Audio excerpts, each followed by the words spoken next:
I am the Tofu Golem. Please enjoy the video. In this video, I will explain how to play Subway Surfer's Floor is Lava.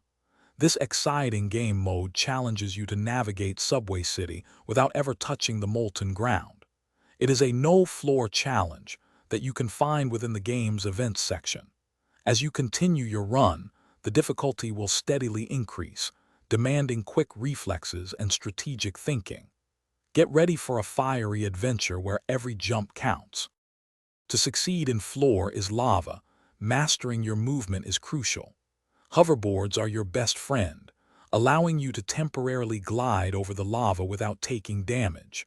Remember to jump and duck constantly to avoid the many obstacles in your path.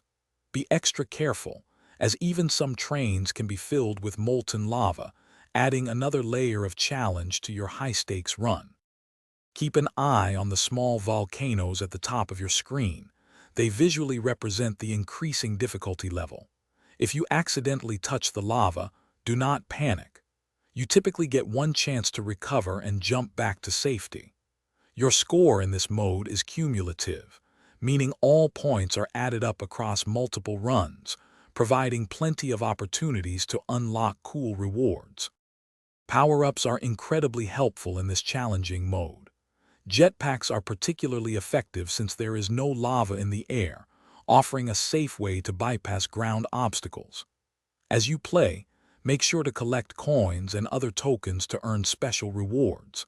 Successfully completing challenges within this mode can even unlock exclusive characters, such as the adorable red panda, adding to your collection. Thanks for watching. Consider subscribing if we helped you today.